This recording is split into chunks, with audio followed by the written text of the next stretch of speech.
The objective of creation is Torah. To live within the context of Torah, to make choices within that context. But who has the capacity and the worthiness, a relevance to that dimension of holiness? Who has that? Only one people. These are the children of Avram, Yitzchak, and Yaakov. Klal Yisrael. We are the only ones. There's no one who loved God, who understood God as Moshe Rabbeinu. Shmi Hashem lo nodati lehem. When Moshe was reprimanded, when he asked the question in Egypt, Lama rosa lama zeh, lama zeh shlachtani, why are you bringing such hardship on the people when they withdrew the straw subsidy? So what did he say? Shmi Hashem lo nodati lehem. He said, the Avos HaKadoshim, the holy patriarchs, I promised them so much and they never saw me carry out the promise, fulfill the promise. They never questioned me. And you, where I revealed to you, Shmi Hashem, Yudke Vavke, you ask such a question? So Moshe Rabbeinu's, his level of understanding of God was much greater than Avram, Yitzchak, and Yaakov. So he had this understanding of God. And this is Egypt. So as we advance, and he goes to Sinai, and he reaches a level of Ponim El Ponim, face to face. He's the only human being a prophet who prophesied face to face in a wake state, other than Klal Yisrael at Sinai when we received the Torah. So what was at his negation to God? He negated himself totally. So why did he have such exceptional love for Klal Yisrael? Because without Klal Yisrael, if there is no Klal Yisrael, and if the bracha is not to its fullest, it's a detraction from God's glory. The greater their capacity, the greater their potential, the more blessed they are, the more they will succeed spiritually. If they succeed spiritually, it's greater glory to Hashem. If they are Bonim Atem L'Shem Elokechem, they are Bnei El Kel Chai. Klal Yisrael are the children of the Kel Chai, of the living God. So who are they? What do they mean to God? So if Moshe has this unparalleled love for Hashem, regardless of what happened in the past, it's irrelevant. There's no holdbacks. There's nothing, no interference. See, he blessed them with his full heart.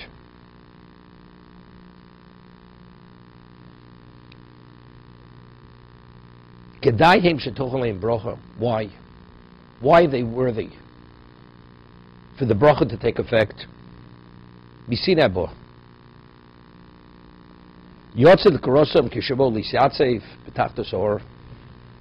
When they came to stand at the foot of the mountain, or under the mountain, he came out towards them. Like a groom going to receive the presence of his bride.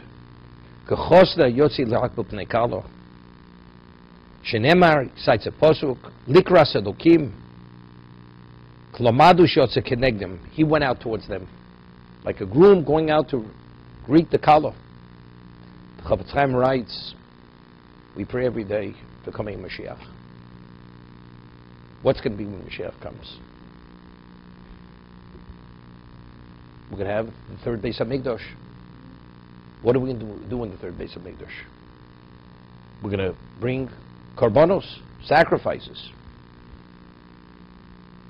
Now, who is the officiant in the Beis HaMikdash, in the temple? The Kohen. What happens if the Kohen is not proficient in the laws which pertain to the sacrifice? We have a little bit of a problem. We have a problem. So, he explains, the Chafetz Chaim, it's known, he established a kollel called Kollel Kochim in Radin. He had a Kollel Kochim. He chose the most advanced Torah scholars, and he wanted them to be proficient in the section of Shas, which is classified as Kodoshim, Kochim, to be fully proficient, understand all the laws which pertain to korbanos, to sacrifices. Why? Because he says, he explains, he says, you know, in ancient days, there was always a 12-month period from the time the engagement till the marriage, to give the kala, the bride, a year to prepare to set up the home. And when after 12 months, everything was set to go, the choson would come and marry the Kala. The Chassan's always ready to come. What happens if the bride's not ready? He comes, and the future wife is not ready to set up home, is not ready to establish a family. What does the Chassan do? Goes back home. He says, I see you're not ready. HaKadosh Baruch Hu the Chassan with a Kala. But the Kala has to be prepared to accept the Chassan. Hashem is ready to build the third Beis HaMikdash immediately, every moment. We ask for the Mashiach to come. To do what? That it should be a disgrace. He comes, we have to bring sacrifices. We don't even know where to begin. Where do you begin? So therefore we speak strongly about the importance of studying the laws which pertain to sacrifices and be proficient in them. This is what he says. This is what spurred on the Kochim Kolel, the Kolel which they studied. Rabbi Kalatsky Zecher Tzaddik Levrach was in that Kolel. The Panovich Rav was in the Kolel, who was a Kohen himself, and the Chofetz Chaim himself was a Kohen. He explains very often throughout the Talmud, if you have an irresolvable question, the Gemara says Teku. Teku is an acronym for Tishbi Yitoretz Kushas Abayis. When Tishbi, Eliyahu Novi, who is the one who will announce the coming Mashiach, he will resolve all these questions. What does it mean he will resolve the question? He explains that after you've toiled and you try to elucidate certain issues in Shas, and you're not able to, he will resolve those issues. But Eliyahu Novi is not coming to teach your Torah.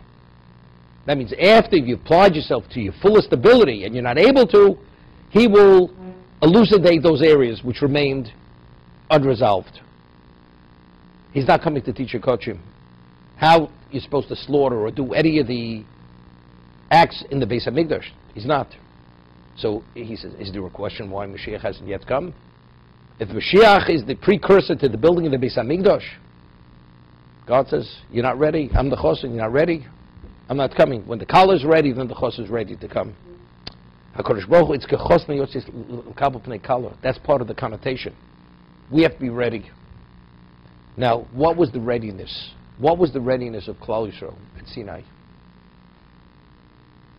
The Chinuch writes regarding the mitzvah of Sfiras HaOmer. We count from the second day of Pesach.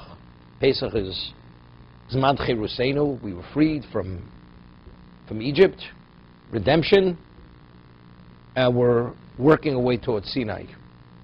What are we counting towards? We're counting when one yearns for something and desires something, you count to that moment. We count. See, and he explains it's ke'evet shoif tzel. It's like a slave works in the hot sun. He waits and he yearns for the moment when he can get into that shade. So the way that slave yearns for that moment, that respite from the heat, that's what Klal Yisrael are yearning for, that moment when they're able to meet their Maker, to become His people. So what did they need? They needed that yearning and willingness to be totally subservient to God. This was the Nasa v'Nishma. This was the Nasa v'Nishma. We accept unequivocally, you're our master, you're our king. Whatever your will is, that's what we accept. That, they knew nothing. What did they know? We had a few mitzvahs at Morah that were given to us. Kibbur of Aim, Dinim, Paraduma. What did we know? We knew nothing. All we saw was God's glory in Egypt. We saw Kriyas Yamsuf. We saw Malchus Charo Vonecho, Vokei Yom L'fnei Moshe. We saw the kingship of God at Kriyas Yamsuf, splitting of the sea. But what did we knew we didn't see it all. There's a lot more to see. They yearned for that moment. And because they yearned, we were the Kala that was ready to receive the Chassan. That's where the Chassan came. But if they wouldn't have yearned, Chas v'Shalom, and they wouldn't have been ready, HaKadosh Baruch Hu it says Yom HaShishi. At the beginning of creation, by the other it was Yom Chamishi, Yom Revi, Yom Shlishi. But when it came to it says Yom HaShishi. What is the sixth day? We have the Hay Ayadiyah, the sixth day. So Rashi cites the Chazal, the Medrash, HaKadosh Baruch Hu It was a precondition with creation. Im yikablu Torah mutav. That Sinai, if they received the Torah, Hashish means the 6th day of Sivan. That was Kabbalah Torah. If they accept the Torah at that day, the world continues. The world takes on a permanent status. If not, the world reverts back to pre-creation. Because what is the objective of creation? The objective is Torah. So if the objective cannot be met, creation has no value, has no purpose. It's Yom Hashishi. Klal Yisrael, when they said, Nasa v'nishma, they were yearning for that moment. But why were they yearning for the moment? Because they wanted to give themselves permanence.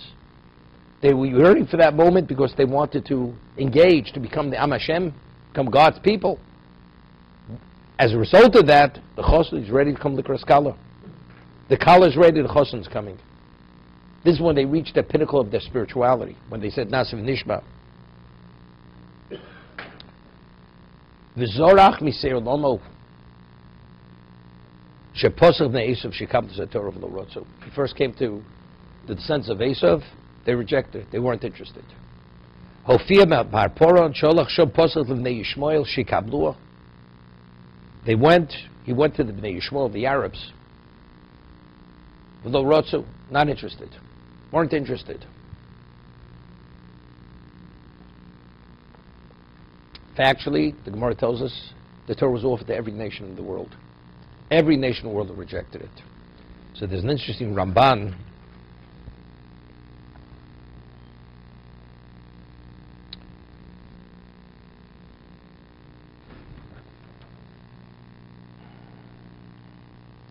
The Ramban writes,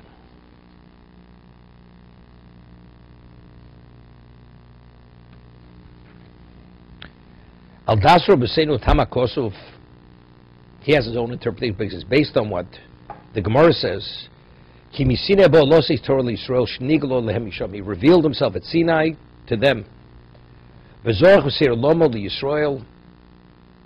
And then he came from Seir.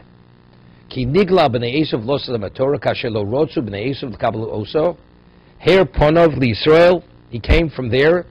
V'nosalem b'yamino b'zroa, or Ponim ki rotzam.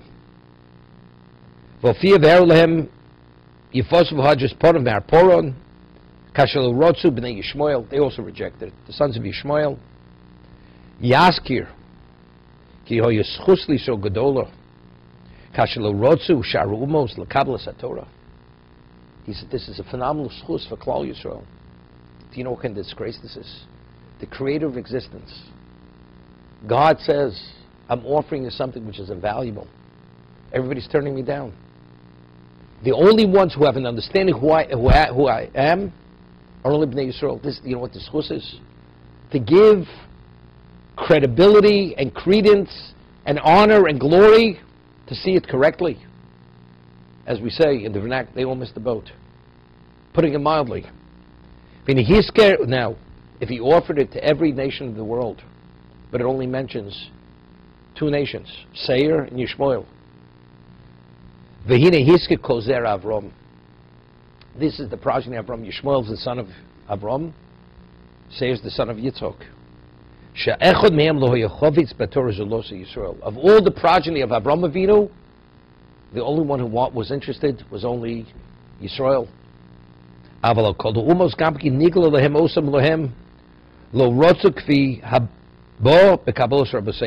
they all rejected it. So why does the Torah identify only 2 nations? Because they were, the others, he'd say, it's understandable. What did they know? What appreciation did they have for spirituality? Yishmael. He was raised in the home of his father, Avram Avinu. Yishmael did tshuva before he passed away. He did tshuva. Esav was brought up by Yitzchok and Rivka, a holy home. He had a brother Yaakov. So he'd say, maybe, if God himself comes, you should have a slight appreciation. Fell on deaf ears. The others, it's understandable. But you say, even God, they rejected it. But the Torah points out, these are Bnei Avram. Your grandfather introduced God to existence. He introduced monotheism. And it was a lot more than that. We find that when Hagar fled into the desert, it says that the angel spoke to her, called her from heaven. Why are you here? So on and so forth. An angel appears to a person. Person should be terrified. Person should not be able to contain himself. Should be stricken with fear at a level that you would just faint. She wasn't fazed. It tells us why. So Rashi cites Chazal, because this wasn't an uncommon occurrence. She saw angels continuously in the home of Avram Avinu. So she wasn't fazed by it. So if she saw it, Yishmael was in the home. He also saw things. So if you see and you brought up with such a home, so he'd say, but I have a certain element of doubt. But what about God himself comes to you and offers you the Torah? So shouldn't this dispel that little small element of doubt? We're not interested. We have our own priorities. That's not my priority right now. Esav, what says Lo Tirtzach? So you're hiding behind Lo Tirtzach. Well, that's what it says in the Ten Commandments. But our grandfather gave us a bracha Lo Tirtzach. You're not permitted to commit murder. We can't accept it. But Esav, Yitzchak, your father was the unblemished offering. He's the Akedah. When you realized that your brother Yaakov took the blessings, you wailed and cried, because you understand your whole physical existence it emanates from your father's bracha. So you see it has value. Now God comes to give you the secret. This is the secret. It's not my priority right now.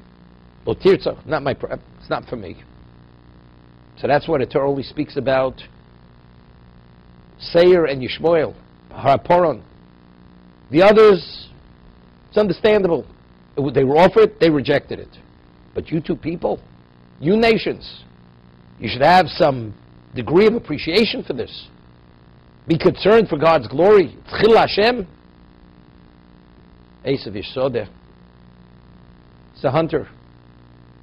Earthiness. Whatever he was. It's not for him.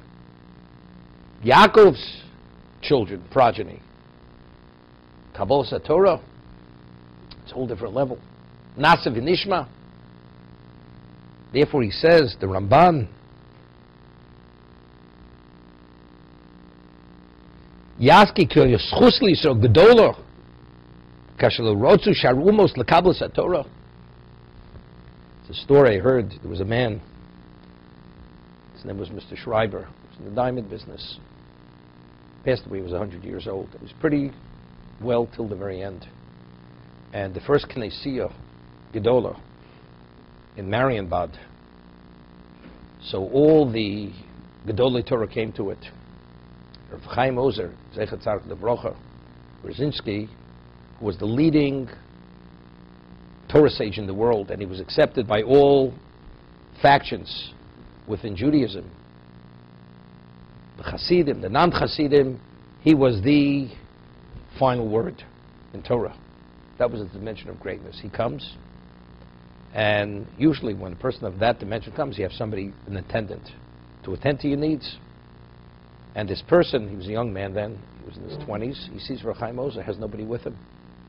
Nobody carrying his coat, nobody bringing him a glass of water if he wants. Tending to just his personal needs. So he goes over to him, he says, would you mind if I would help you, whatever you need? They'll carry a coat, this. He says, more than happy. And he accommodated him. And after, at whatever it was, a few days, this convention, the gathering of all the Gedolei Yisrael, so he gave him bracha. You should live a long life and be well. And he attributed his longevity and his good health and his mind to the bracha. A man of this dimension, how does nobody notice it? It's a little bit of it's a question. Not coming chas v'shalom to say anything negative about anybody, but sometimes people go unnoticed, regardless of how great they are. HaKadosh Baruch Hu says, I'm the creator, this whole world is for this purpose. They say, we're not interested. Klal Yisrael says, we'll embrace it, even though we don't know the extent of the obligation. We live for your glory. This is chus gedola. It's phenomenal schus. I mean, the HaKadosh Baruch Hu says, Zachati lo chesed nurayach. When we left Egypt, we went into an uncharted desert, unplanted desert, without questions.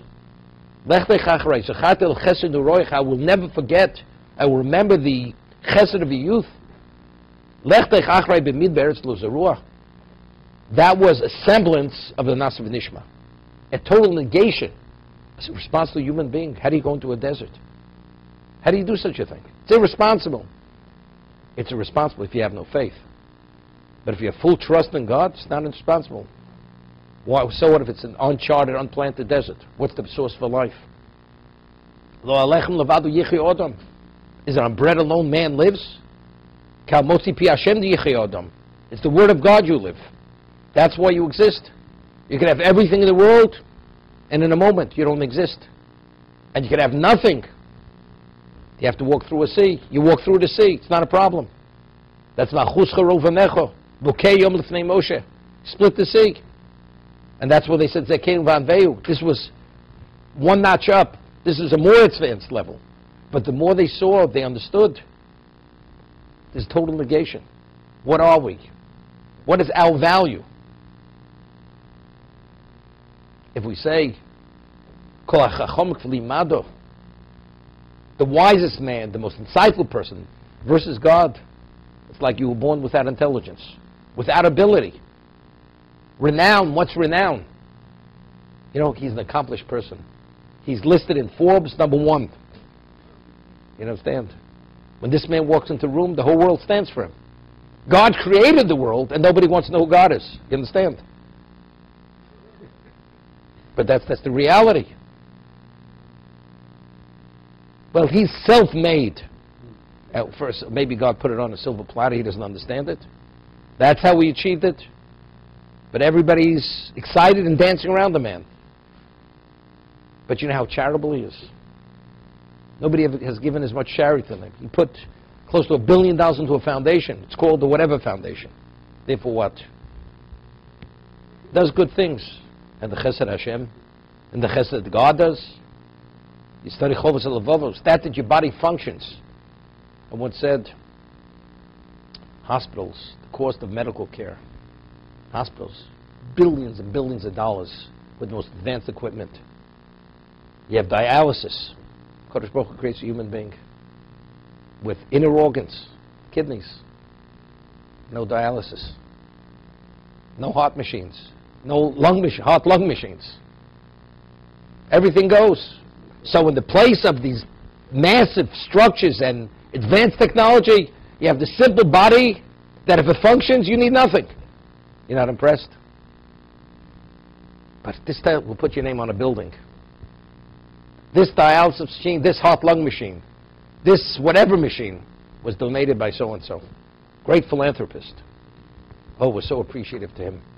This lobby, this piece of furniture, very impressed. And what HaKadosh Baruch Hu does, you're not impressed. Whatever heavens and earth, whatever when it rains.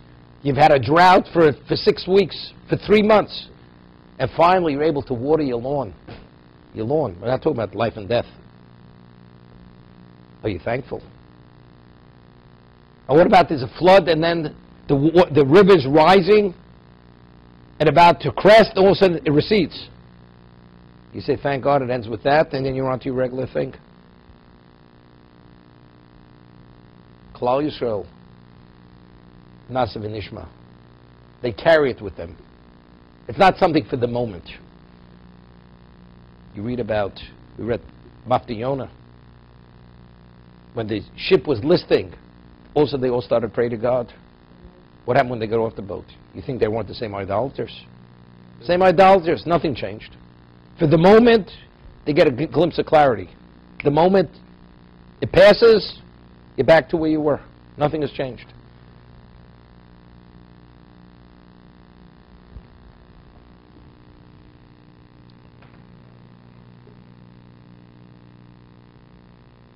Ve'im tuku l'raglecho. Sharei tuku atzmi l'toch tachta sahar l'raglecho b'Sinai. They gathered themselves at the foot of the mountain. Yisum edabrosecho. They carried your words. What's carried? Yiso. The word yiso can mean like carrying, or it can mean uplifted. Nosu aleim ol torosecho. It's not they study Torah. They accepted the yoke of Torah. What is the yoke of Torah?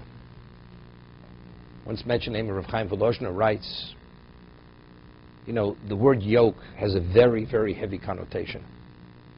We misunderstand. Yoke and burden are two different things. Two different things. What about if a person sees a diamond mine and each diamond has unlimited value? And I say, you know, I'll give you an opportunity for the next 30 days you could take whatever you want out of the mine. And I'll even give you the equipment to take it out of the mine. And the person doesn't eat or drink or sleep, and he lacerates his hands, and he's inhaling dust and everything else. And somebody says to him, what are you doing? He says, look, I was told I could do whatever I want here. He says, this is opportunity. This is dread what they've given you. But because the person understands the value of opportunity, the man invests every effort because he clearly understands what's available and what the opportunity in hand is. And he knows he has 30 days, then he's out. It's known in the olden days, you plowed a field with an ox. A plow had a blade that went for about 12 inches into the ground, and the ox would pull the plow, and it'd be directed with the person behind the plow. And what would be if the blade would go off in either direction? Wouldn't go in that straight line. It would break in the ground. So it was crucial that the ox should walk a straight line. Now, how does the ox walk a straight line? It sees to the right, it sees to the left. It becomes distracted, and it veers off course. You're not able to plow. So they put a yoke on its shoulders, which keeps its head straight, that it can't turn its head as much as an iota to the right or to the left. It sees the straight line. So because it cannot see to the right or to the left, the ox becomes a functional beast that it pulls that plow. So what does the old do? Old, it causes it to see that straight line. As we say, to keep your eye on the ball. If you see only what you're supposed to see, and one doesn't get distracted, it's not difficult. If you understand the value of your service, and you don't get it distracted with the minutia and the foolishness and the unimportant things of life, of course, you're motivated, you're eager. This is the ultimate. But if you allow yourself to be distracted, then you stop appreciating what you should appreciate. They carry the yoke of the Torah. Yoke, it's not the heaviness. The yoke means through the Torah I have that straight vision. I'm not distracted. Fear of God is called Yiras Shamayim. What's Yiras? You see heaven. Seeing is believing. Ein l'cha shmiya gedola miriyo. Right? If a court sees the event itself, they don't have to accept witnesses. Because we say if the court accepts oral testimony and witnesses, that's considered conclusive proof and evidence. So if the judges ever see the event take place, there's no question they can rule on that.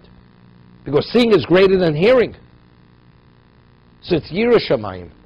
You fear God, it's not an abstract concept. David was the ultimate. Shvisi Hashem Negdi Somid. Shivisi. God was always before his eyes. He always felt God's presence. Why? Because he truly accepted the old Torah the way he did.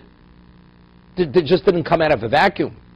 His clarity and his sense of God's presence, it was only because of the old Torah.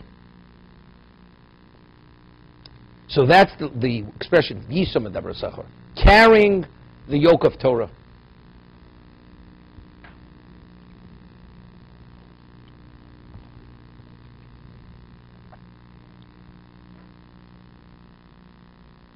Another interpretation, Yisum Adavar, Rashi says, Mekabling zerosecha v'dasosecha b'simcha. They accept your decrees and your laws with joy.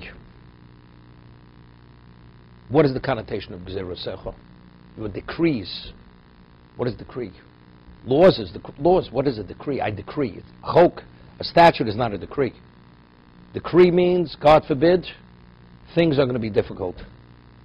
Things are going to be painful. Even that they accept with joy. The Shulchan Aruch, the Mechaber rules, based on what the Gemara says, As one blesses God for the good, you say Shechianu, Kach Mevorchan Al Hara. Identically, you should bless God for the, God forbid, for tragedy in one's life. One says a bracha, Dainu Emes. So the Mechaber says, as one says Shechianu with joy, you have to say the Dainu Emes with joy. What does this mean? A person has to be able to internalize to a degree that whatever God does, although we don't understand, it may be even more beneficial to us than when we believe something to be beneficial to us. You never know. God forbid, the person has a tumor, and it's inoperable, and finally you find a surgeon who's able to remove it. But it's a very painful procedure. But it's going to add 50 years to the person's life. A person wins a fortune of money in a lottery. Says Shechianu. Which has greater value? The money or adding 50 years to the man's life? But does he have the same sense of joy? But he's very happy because now he has his whole life in front of him.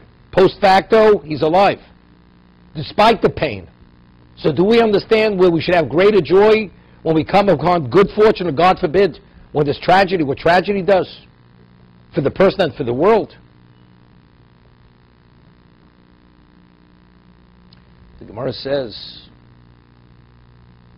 Yisurim. Yisurim means suffering. Yisurim markin. Literally, it means it cleanses. Suffering cleanses. So the Gemara says that just as one puts salt on meat, salt extracts the blood, it sweetens the meat. The meat becomes sweeter. Identically, when suffering comes to a person, it sweetens his predicament. His situation becomes sweetened. You know what that means? We're talking about a person that has relevance to eternity, and God forbid, he may not have relevance to eternity. Whether he suffers or not will determine whether he has a share in the world to come or not. Or whether he'll have to go through spiritual suffering. The Ramban writes, the Chafetz Chaim who cites this, the Vilna Gaon says, that all the travails of Eov combined do not equal one moment of Gehenna, of spiritual Gehenna. That's what it is. So if you're able to suffer to a small degree in this world, what is its value? It's worth everything. It's worth more than everything in the world. This is the ultimate. So do we understand what is and what's not? Even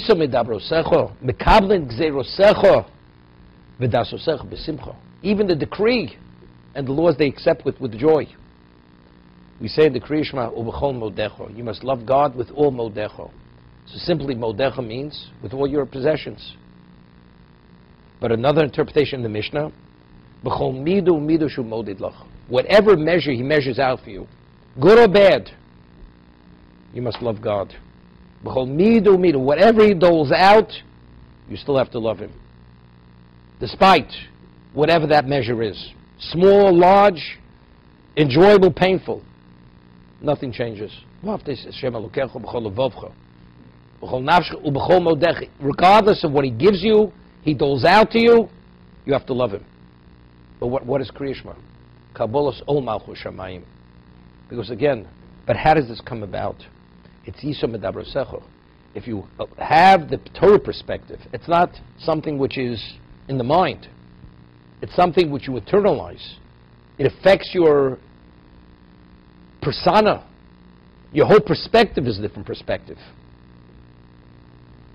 Then what? Then even the Gzeira, you could accept the Simcha with joy. Even the decree.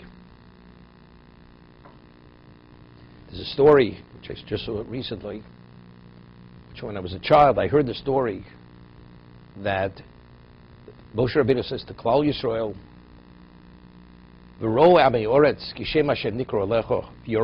when the nations of the world will see the name of God called upon you, they will revere you. So the Gemara says, what is Shem Hashem Nikro Alecha? Tefillin Shebarosh. When they see you wear the tefillin, which we are on the head, they will revere you. So, Rabbi Shlomo Hyman, Zechat Tzaddik Levrocha, cites a story about the Vilna Gaon.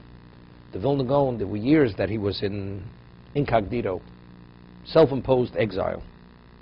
And he was traveling, and he needed a place to daven Shachris. So he comes to an inn, and it was very noisy, and there would have been tremendous distractions. He goes to the innkeeper, who was a Jew, and he says, I need some privacy. And the innkeeper recognized he was a special person.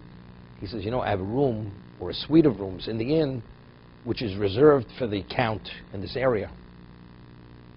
Russian count, or baron, whatever he was, and he's not here right now. You could pray in his quarters. You won't be distracted, it's very comfortable, it's clean, you can pray there. The Vilna comes,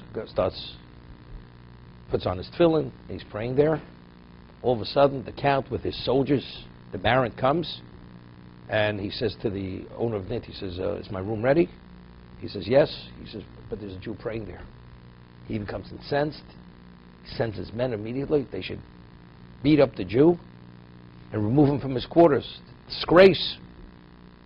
So they come into the room, and they see the Vilna Gaon with his tefillin. The moment they see the tefillin on his head, they become terrified, petrified, and they flee. The prince goes in there. Also, terrified. They leave, and they just left the inn. So when the Vilna Gaon finishes his davening, so the innkeeper says, he says, there were times where I was once praying, that I came, and with my tefillin, they hit me over the head. And you, they're afraid to look at you. Why for you? It says, when the people, the nation of the world will see the tefillin of Rosh, they will revere you, and me, and other people not. What's the difference between you and us? He says, doesn't say in the Gemara, tefillin al harosh. Doesn't say the tefillin that you were on your head.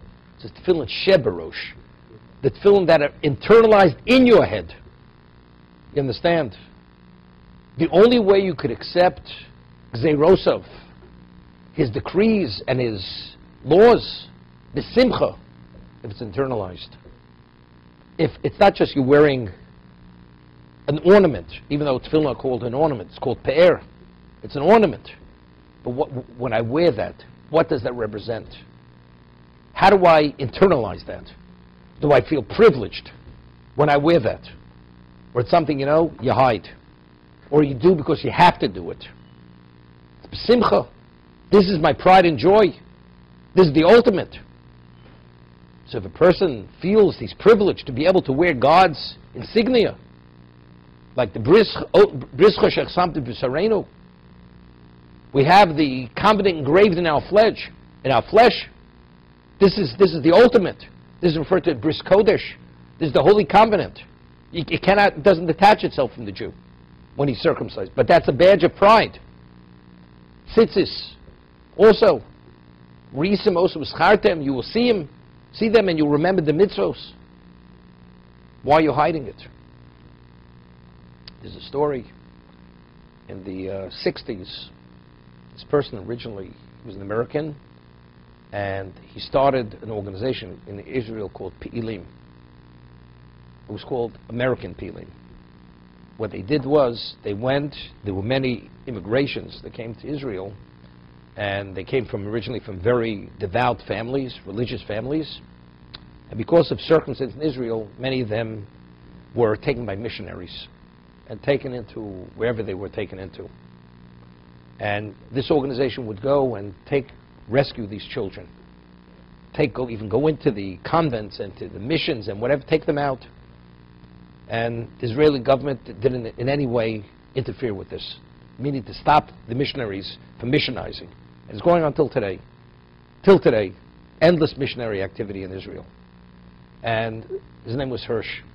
His name was Moshe Hirsch, the one who headed this organization. And he was a Talmud of Rav Aaron Kotler, Zecher Tzaddik Livrocha, American Jew. And there were a group of Yemenites. There was a Yemenite also. Immigration came from Yemen, and he had to fly to Yemen. And if you ever see pictures of the Yemenite Jews, they have what we call peyos, side locks, and their hair is very wiry. Yemenite Jews, and it sticks out straight down like a stick. And that's the way they wear it. And they have a certain persona, the way they look. But Jews who don't live in Yemen, if you're not really a very full Hasidic Jew, even if they have the payos, they wear it behind their ears. So he lands, and he has one of the members of the government beating him in the airport, and he sees this rabbi, and he knows he's a rabbi. So he says to him, he says, all the Jews here, they have these payos. Where are yours? So he takes it from behind his ear, and he shows him. He says, he has it too. So he says, why are you hiding it? What are you ashamed of? This is what this Muslim says to this rabbi. What are you hiding it? Nothing to be ashamed of. You know, here the Jews, they display the Judaism. Like at Sinai, they displayed the Judaism, they still display the Judaism. They're not hiding it. So why are you hiding it? Okay? It's part of it. So the question is, when you wear those tefillin, what do they mean? Is it an obligation? I must? Or this is who I am. This only reveals who I am. The Vilna Gaon, this is who he was. Whatever the tefillin sharosh was, that's what he was. Therefore, v'yoram mimeka. They'd be fearful of you. They'll have awe. They'll be awestruck. The other Jew wears it on his head. It's on his head. It's not within his essence. So it's not within your essence. That means every decision you make, you have the way you decide and what God decides. It's two different decisions. This is Yiso Midabrosecho. Over here, the Ramban writes,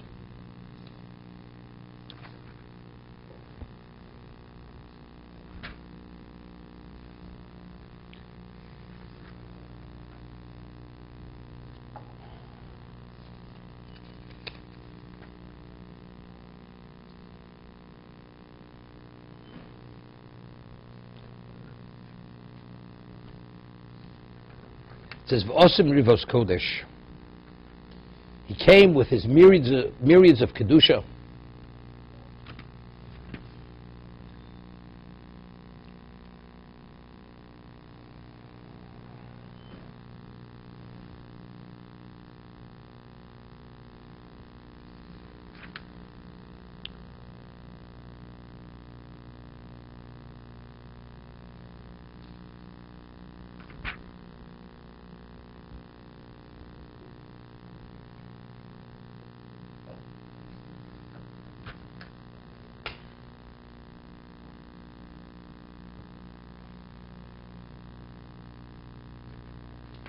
Ramban writes,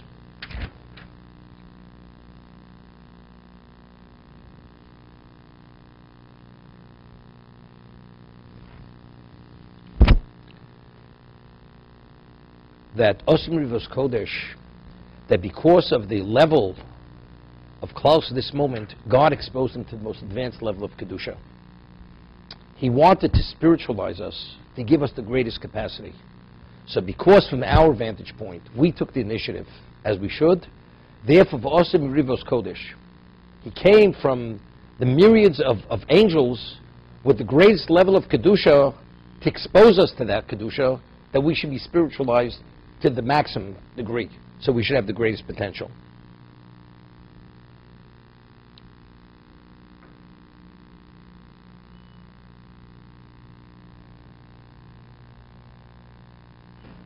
Over here, Moshe says, Kol Kadoshev B'yodecha. All those that are holy are in your hands. He explains. The Rechaim HaKadosh says, Pirish al derech olmam zal, Posuk, Va'avdil eschem min ha'amim. Hashem says, I will separate you from the nations. Ilu Omar to Medrash, Va'avdil es ha'amim mikem. He says, if it would say, I will separate the nations from you. It says, I will separate you from the nations, but not the nations from you. Lo hoiset kumul umas olam. The nations will have no value. Ma'omro va'avdul eschem. Why does it say, I will separate you, not them from you?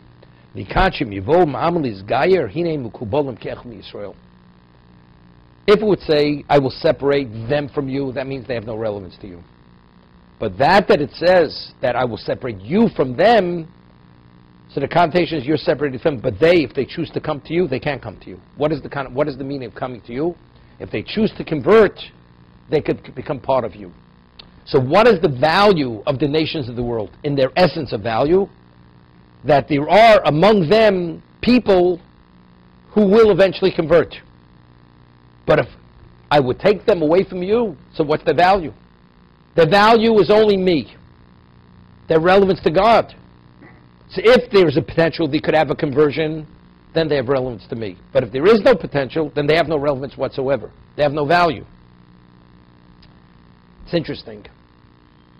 What is the concept of gerus, of conversion? A person's a Gentile. He has a Gentile soul, a Jewish soul is a different soul. It's a different dimension of soul. But yet, if he meets the criteria which is prescribed by the Torah of conversion, he becomes a full-fledged Jew. He has all the obligations, he has a share in the world to come as a Jew has, and he becomes part of Klal Yisrael. Although he's not part of the tribe, because he's not from the original Jew, but he's part of Klal Yisrael. How exactly does it work? What exactly is the inner working of conversion? So the Ramchal explains in one location, it's like one who grafts a branch onto a tree. If the graft is done right, eventually the branch becomes part of the ecology of the tree. When a non-Jew converts, he says the Elon, the tree, is called Klal Yisrael. It has 12 branches. When he attaches himself, the convert attaches himself to the tree. Now, how do you attach yourself? Well, there are a number of criteria. You have to be fully committed to accept all the dictates of the Torah. You have to undergo Milah and Tefillah, circumcision if it's a male, and immersion in a mikveh. In the presence of a rabbinic court, of a bezdin. You meet these criteria, and you're sincere in your conversion, in your intent, then you attach yourself. The graft is going to take, and you become a full-fledged Jew. So it's becoming part of Klal Yisrael, which causes you to become the Jew. Now, we've mentioned many times a very interesting concept. Whenever the Torah speaks about spiritual excision is you cut off from God. But yet, whenever the Torah speaks about koreh, spiritual excision, it never says, and you will be cut off from God. It says, v'nichrosa nefeshi me'ameho. V'nichrosa nefeshi me'Yisrael. You will be cut off from your people, you will be cut off from Israel. What? But if spiritual excision is you have no relation with God, it's say, you're cut off from God. The answer is, no human being has a direct relationship with God. Hashem only has a relation with Klal Yisrael. If you're part of the people, you have a relationship with Him. You're not part of that whole, then you have no relationship with Him. So by being cut off from the people, then you're cut off from God. The concept of a non-Jew having a relation with God is only being part of the Jewish people. A non-Jew cannot have a relation with God. God only has a relation with Klal Yisrael. This was established at Sinai. He offered the Torah to the whole world. They all rejected it. This is Yisrael v'Raisa v'Kuch Brichu Chadu. The only connector to him is the Torah itself. That's how we became the Am Kodosh, the Goy Kodosh. We only became that holy people. That link, that bond came through the Torah. You want to have that bond, you have to become. It has to go through Klal Yisrael.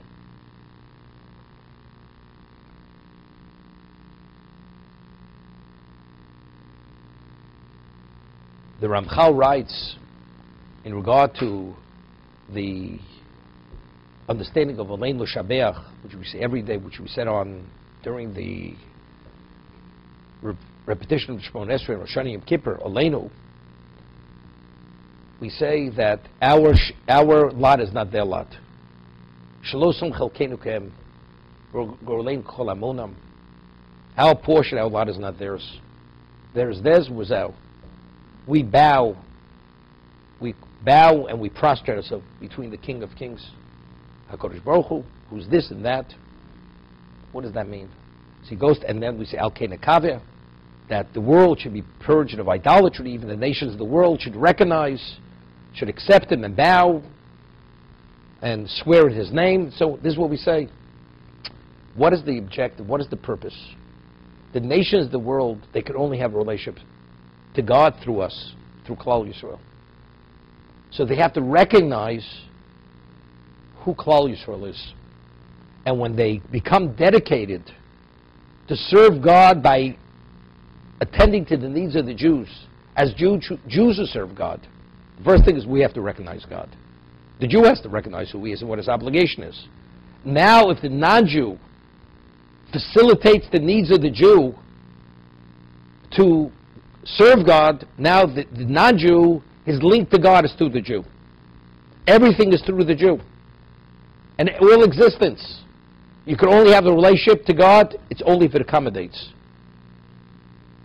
Only if it accommodates the Jew. Because again, what does the Jew represent? The Jew represents God's glory. If that's glory, B'shul Rashis, I created this world for Rashis, B'shul Yisrael Shnik Rashis, that's exactly what it's about. It has relevance to that, it has value. It has no relevance to that, it has no value whatsoever. You can only have that relationship. You know him, then you're my friend. You don't know him, I don't know you. And that's the way the world works, in the material sense. So in the spiritual sense, knowing doesn't mean knowing. It's a recognition and appreciation and revering and esteeming, then you could have that relationship. Otherwise, one cannot.